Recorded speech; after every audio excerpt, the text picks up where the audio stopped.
Good morning, good afternoon, and good evening around the world. Welcome back to the channel. My name is Blackjack. Today, unlike always, I will be doing a one-off. This is a deck that I have built for myself. Normally, I do deck tech requests from the comment section, and I'll get back to that on Thursday. I am simply taking Monday off to show you the last deck that I physically put together for myself in the year 2025.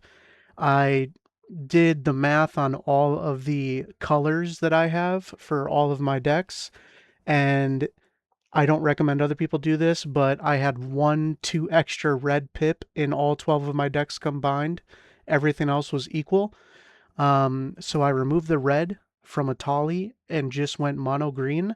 I wanted something that was casual. I wanted something that didn't have a game plan, didn't have a backup plan for everything, something I wouldn't feel bad playing against a deck that was a meme, a deck that was a precon, but I could still have some punching power and still have some fun. So I decided to build Reki, the History of Kamigawa. It is a 1/2 creature. This lighting doesn't do it justice. I have terrible lighting in my office, but it is the beautiful Secret Lair foil. It is a 1/2 for 2 colorless and a green, and it says whenever you cast a legendary spell, draw a card. So this entire deck is predicated on legendary spells. So it doesn't necessarily look at this. Look at how God, come on, Magic, do better. This is crazy. It doesn't necessarily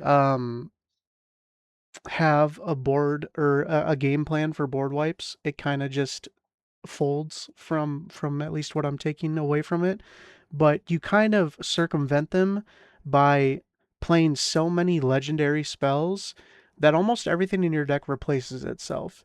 Therefore, even if you get board wiped a couple times, you should still have almost a full hand of cards, and a lot of your cards increase the amount of mana you have. So not only are you going to get still have a lot of cards in your deck, but every time you get board wiped, you're at least going to hopefully be left with a bunch of extra lands over everybody else. But that's enough yapping. Let's get started. Planeswalkers, there's only 2. There's Vivian Reed. She can plus to look at the top 4 cards of your library and reveal a creature or land and then put it into your hand. She can minus to destroy artifacts, enchantments, or creatures with flying. And then if you do get her to her ultimate, you get an emblem with creatures you control get +2/+2, have vigilance, trample, and indestructible. So she will eventually win the game for you. We also have Garrick, Primal Hunter. You can plus to make beast tokens, you can minus to draw cards, and then you can ultimate to make a bunch of worms. Nobody ever makes those worms. The other 2 ones are just too good to not use.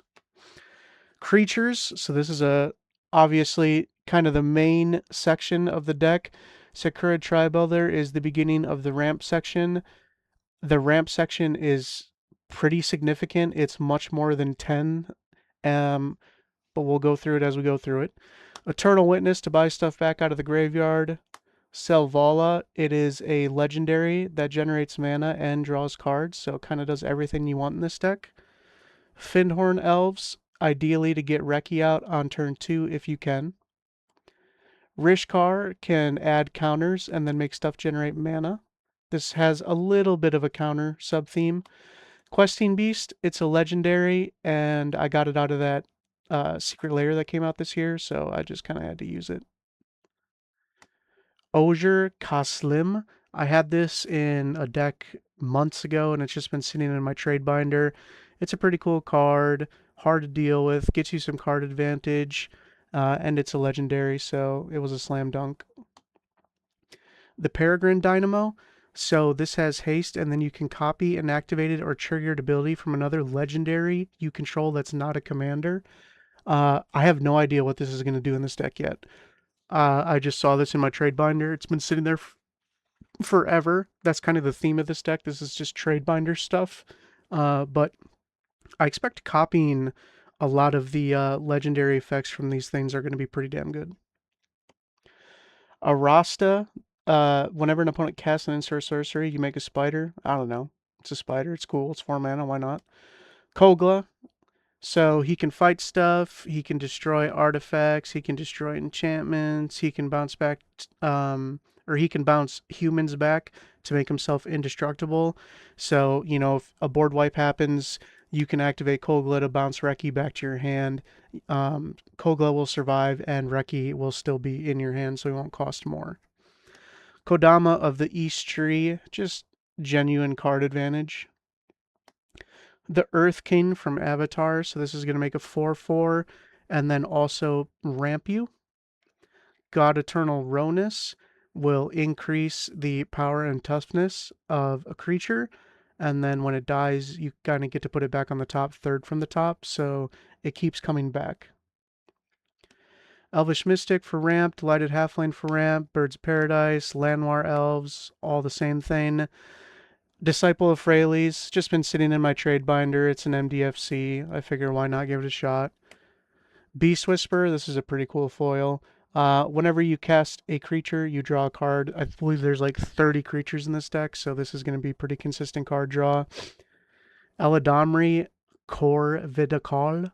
Look at the top card of your library at any time. You can cast creatures from the top, and then you can also tap to untap creatures you control to reveal a creature card from your hand or the top of your library. Reveal a card from your hand or the top. If you reveal a creature card this way, put it on the battlefield. Toski, just a cool squirrel. This is Tyvar the Pummeler. Oh, my camera has no idea what to do with these things. I have the MX Brio, and this is supposed to be shooting in 4K. I think it's my lighting. I'm going to have to get better lighting before the new year. That'll be my gift to you guys for Christmas. Those who watch my channel, I'll get like a ring light or whatever those streamers use and try to have a little bit more professional lighting set up for you guys. But anyways, tap another creature you control, Tyvar gets indestructible, and then you can also do the bottom ability to pump all your creatures. Loot, more land drops plus getting creatures out. Yeva to cast stuff at instant speed. Legolas Greenleaf, I saw this in my trade binder. Whenever another legendary creature enters the battlefield under control, put a 1/1 counter on Legolas, and whenever he deals damage to a player, draw a card. Pretty cool. Kolvori, God of Kinship. 4 mana, as long as you control 3 or more legendary creatures, it gets +4/+2 and has Vigilance. So if you have 3 or more legendary creatures, it is a 6/6 with Vigilance. And then you can look at the top, reveal a legendary from among them, put it in your hand. Ronus the Indomitable, Death Touch, Indestructible, and can pump with Trample. Nylea Keen-Eyed makes your creatures a little bit cheaper, and you can reveal stuff from the top. Nisavaswood Seer gets you a land and then flips into a Planeswalker for card advantage. Vorniclix gets you a bunch of lands and then also can flip for a bunch of advantage. Lizard, Connor's Curse, so pretty much just turns somebody's commander into a 4/4 lizard. So kind of cool removal. And then finally, Nylea, God of the Hunt, making creatures trample, and then you can also pump them up. So that's all the creatures. What do we want to do next? Instance, it's a pretty small section. Heroic Intervention as your one-of way to save your board from a board wipe. There are more, and I do want to preface by saying this is a casual deck. This is a bracket 2 through and through. There are cards that could make this deck better. There are a lot of ways you could upgrade it. I just chose not to do that. I wanted to use cards that I had in my trade binder. I wanted to show some love to cards that don't see play in Commander very often. That's kind of my favorite way to play. So it's an amalgamation of trade binder stuff and then just cheap stuff that I could order for it. But I didn't go for like the best of the best. And then Force of Vigor, I had an extra one in my trade binder. It's cool. It's the retro full art, or it's the retro foil, sorry.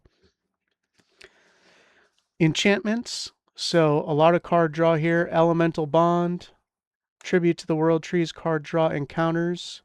Master's Guidance. I opened this up out of Avatar. It said, whenever you attack with 2 or more legendary creatures, put a 1/1 counter on each of up to 2 attacking creatures. At the beginning of your end step, if you control a creature power 4 or greater, draw a card. So a little bit of love to 1/1 counters and card draw. Garrick's Uprising is card draw. Guardian Project's card draw. And then Growing Rights of Itlimoc because Who does not want a $5 Guy's Cradle in their 30 creature deck?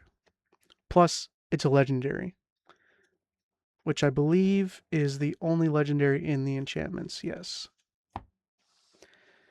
We have sorceries, Balaged Recovery as an MDFC, and then a ton of ramp, Kodama's Reach, 3 visits, Cultivate, Nature's Lore, Rampant Growth, whoops, Shared Roots, and Glimpse the Core. These are two that you don't see very often in most decks.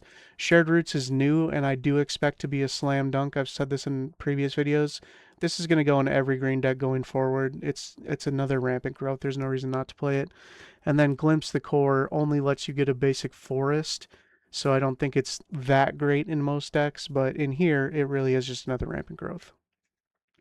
Finally, Kamal's Druidic Vow. It is a legendary sorcery, and it says, look at the top X cards of your library. You may put any number of lands and or legendary permanents with converted mana cost X or less from on them onto the battlefield. Pretty much almost all of your creatures are legendary, aside from the mana-producing ones, but the ones that'll actually win you the game and do damage are. So this is kind of just get all your best creatures for as much mana as you have. We have Soul Rain, Nyx Lotus, Mana, Arcane Signet, Emerald Medallion, the Earth Crystal for 1/1 counter stuff, plus it makes your green creatures cheaper. Mirror of Galadriel, so you can scry one and draw a card. This ability costs 1 less to activate for each legendary creature you control. So if you do get to the point where you have 5 legendary creatures on the battlefield, you can just tap this to scry one and draw a card, which is pretty cool. Heroes Podium. This says each legendary creature you control gets +1/+1 for each other legendary creature you control. And then you can pay X to look at the top X, reveal a legendary creature, put it into your hand. So it's a pump effect that also can get you card advantage. Lightning Greaves, obvious reasons. Akroma's Memorial, another legendary. This is going to actually allow you to win the game. Creatures you control have Flying, First Strike, Vigilance, Trample, Haste, Protection from black and red.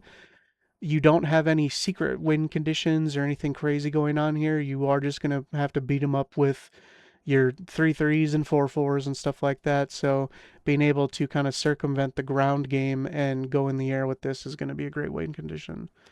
Bow of Nylea, it can do a lot of stuff. Gives creatures death touch, puts counters on stuff, puts stuff back on the bottom, gains life, and it's legendary, so multifaceted. Swiftfoot Boots, obvious reasons. Ronus' Monument to make stuff cheaper, and then whenever you cast a creature spell, you can give a creature +2/+2 in trample. Finally, the lands. There's not much to talk about here. This is probably the coolest one. Untadake, the Cloud Keeper, comes into play tapped, but you can tap it to pay 2 life and add 2 mana to spend on a legendary spell. So this is kind of like a really restrictive Ancient Tomb, which is super cool. Bonder's Enclave for card draw. War Room for card draw. Castle Garenbreg, just to cheat mana a little bit. Temple of the False God. Rogue's Passage. Ornreef the Vastwood. Reliquary Tower. Myriad Landscape. And a whole bunch of forests. So that's it. That's the whole deck. Casual bracket 2. I'm very excited to play it. I think it's going to be a lot of fun. It was super cheap to build. This is the last deck I built in 2025, and I'm hoping to keep all of my decks together for a long time. I'm very happy with what I currently have, and if this does anything for you, let it be inspiration to look through your bulk cards, find your trash legendaries, and give them a home and show them some love instead of just building a Trax of Planeswalkers or some other net deck. But as always, thank you so much for watching. I'll see you on Thursday with a regular video, and Godspeed.